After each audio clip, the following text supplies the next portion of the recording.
Greetings, ladies and gentlemen, and welcome to this latest edition of Tales from Outer Space, where I take stories from across the internet and read them for your entertainment.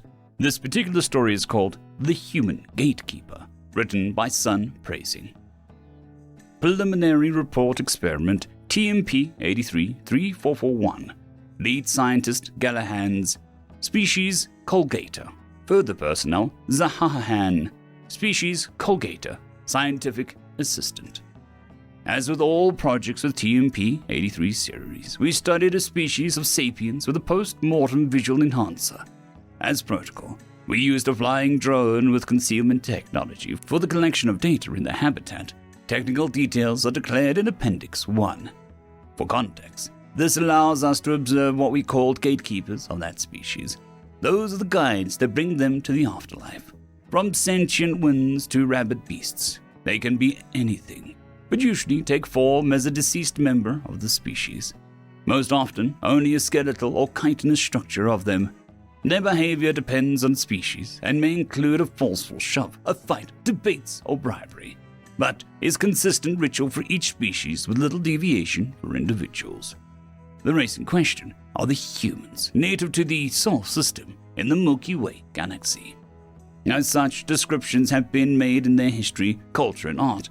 We expect to see the standard skeletal structure, which in their culture had a black robe and a primitive cutting tool, which was the most likely candidate for a gatekeeper, opposed to any other species.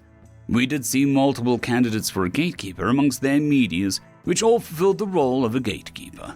Other examinations never involved depictions of gatekeepers that exist for them, yet those gatekeepers seem to contradict each other. As in all 440 examinations before, we entered the medical facility, as those have the highest chance for deceased subjects after arenas, which are illegal under human law as is common for most species. The first subject to meet our criteria, identified as TMP 83-3441-B, or 441-B, was a male of 46 of their years. He fell on a spike fence as part of an accident in their mobility system and was delivered to a facility with no less than 6 holes in his abdomen. Nonetheless, he was alive for more than 40 minutes after the accident. His passing caused the first opportunity to observe the human's gatekeeper, henceforth identified as TMP 83-3441-A, which is shortened to 441-A. 441-A shows itself against expectations as a seemingly healthy yet very old human man with a long white beard and grey archaic clothing. It starts the ritual of the gate by drawing the time-telling device from inside its clothes, which is not unusual for a gatekeeper to have. He then informs the soul of the deceased, which separated from its body, that his time is up, to which 442-B replied with, "Ah." Note, this may require further context.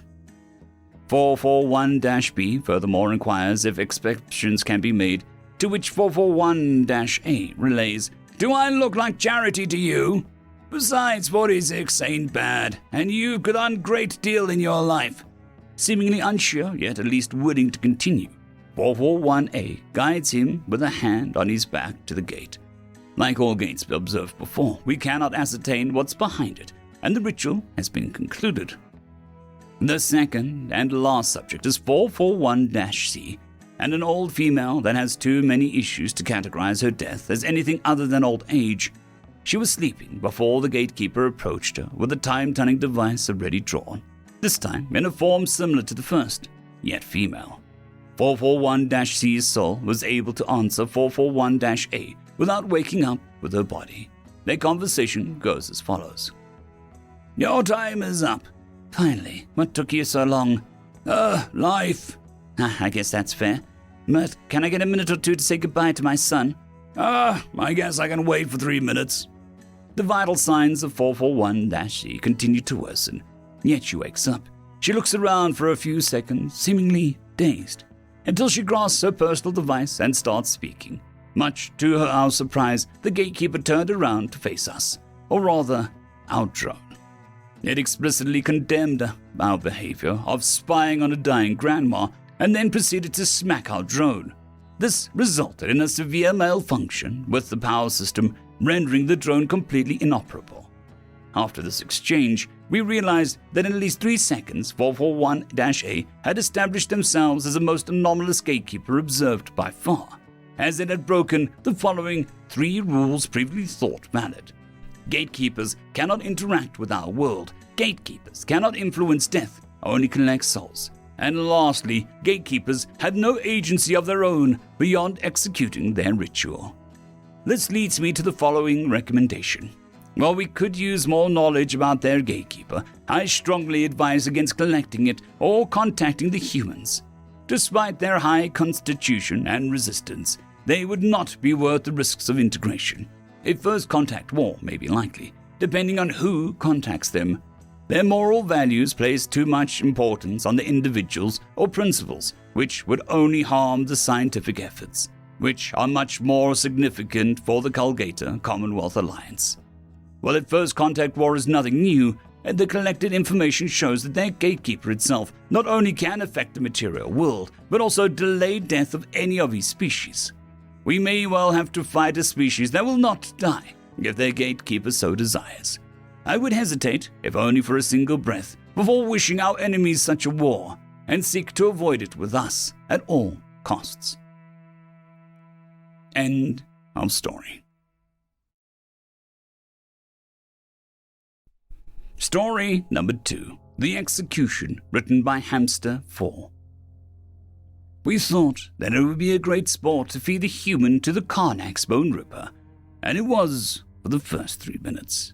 The silly hairless ape ran and dodged around the arena as bets were placed on how long the execution would take. However, the Karnax was an ambush predator, and after 5 minutes of exertion, it sat down to catch its breath. To the shock of the audience, the human walked up to the Karnax and punched it in the nose. It riled up the great beast, who rose up and began chasing the human again. This sudden activity triggered a new round of belting as onlookers sought to profit from this strange creature with an obvious death wish. Unfortunately, the chase barely lasted another minute before the great beast had to sit back down and recover. Again, the human walked up and delivered a blow to the gasping Karnax. This pattern repeated for the next 21 minutes, long after the next 4 executions were scheduled to take place.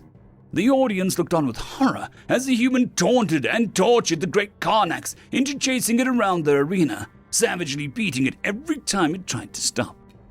38 minutes in, bruised and gasping for breath, the Karnax was now cowering from the human tormentor. From time to time, the Karnax would blindly lash out, but the human just stepped out of range, then resumed the beating. A thin coating of liquid on the human skin was the only indicator that it was exerting itself at all. The crude bone cudgels at the end of the human's limbs did little to permanently damage the Karnax, but it drove the air from the Karnax's lungs. Utterly defeated, the Karnax no longer had the energy to do anything but cover its most sensitive areas from the human's persistent violence. 45 minutes in, and the spectacle was drawing to an end. The Karnax was still alive, but barely. Most of the audience had left, their money wasted on sensible wages made for the kill to happen within the first 8 minutes of the scheduled execution time. The show they had come to see had descended to a level of wanton sadism even the mobsters running the event did not care to witness.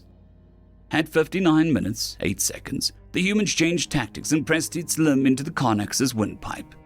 59 minutes, 32 seconds. Oxygen deprivation caused the Karnax's first heart to stop beating. 59 minutes and 46 seconds, the second heart joined the first. Complete brain death occurred at 60 minutes exactly, and the arena's klaxon blared that the execution was complete.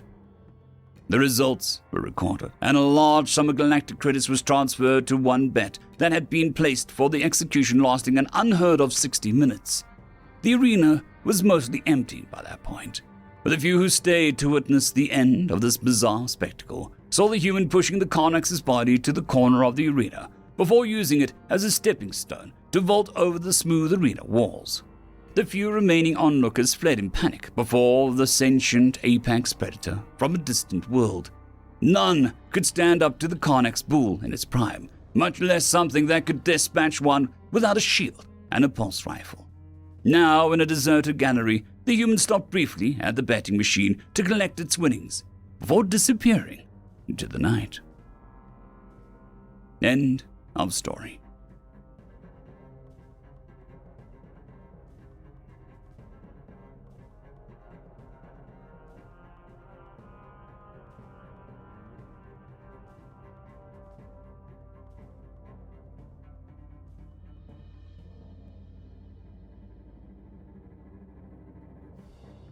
I would just quickly like to thank the T5 peeps: Dragon Soup, Cold War Boomerwaffen, Severin Cerberus, Red Panda 121, Leslie 517, Bushmaster 177, Caspar Arnold, Cam Maxwell, Sans the Skeleton, Lightjock, Dragzoon WRE, and Lord Azrakal.